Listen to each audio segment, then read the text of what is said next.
Planning and Writing a Narrative, Part 3, Writing the Orientation. We know that the basic structure of a narrative looks like this: orientation, problem, solution. In this video, we are going to focus on the orientation. The orientation is really important because this is where we get to share with the reader the where, the when, and the who. A good writer will always plan out their narrative first. Now, there are many ways to do this, but I'm going to make notes on this planning sheet. I'm going to write a story about two friends who build a treehouse. Now, although this video is focusing on planning and writing the orientation, it is important to have some ideas as to the problem and solution.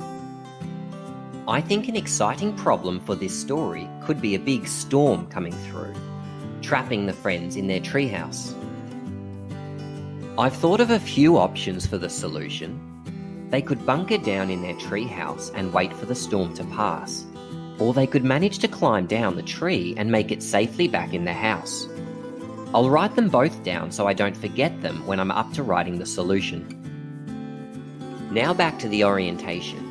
I've got a basic idea, but I should add some detail that I can use when I start writing. I need to think about how I'll introduce the characters and the setting to the reader. The setting will be in a park behind one of the friends' houses, perhaps in the late afternoon so it can get dark later in the story. The characters are two friends. I'll call them Jenny and Scott. The story will start with them collecting the tools and materials they need to finish their treehouse. Before I start writing, I'm going to add some phrases that I might like to use in my writing that will help me to be more descriptive. I don't need to use them all, but it is handy to have them written down. Notice that I haven't used complete sentences in my planning. I'm just getting down my ideas using words and phrases that I'll be able to refer back to later. Now I've planned out my orientation, I'm ready to start writing.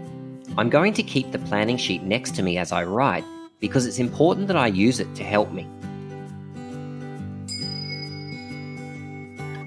Okay, I've finished writing the orientation. Pause the video here if you'd like to read it. Otherwise, let's go through it together. Let's see where I have introduced the setting. The reader can tell that the story is set in the backyard.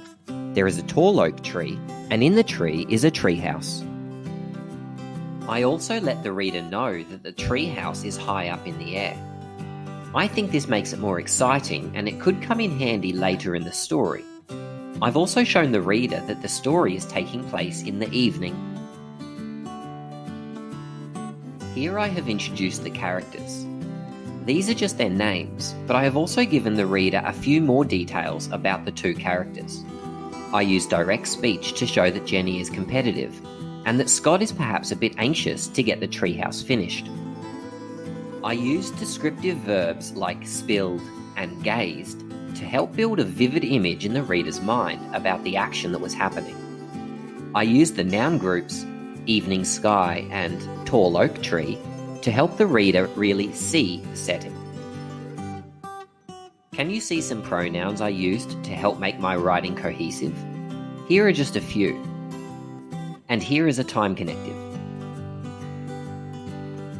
I also used direct speech to give the characters a little personality, but I was also careful not to use too much. I have tried to entertain the reader and I'm off to a good start, but I don't think my orientation is quite finished.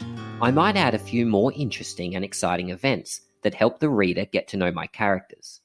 And remember, just because this is the orientation doesn't mean that we shouldn't include some interesting and exciting events.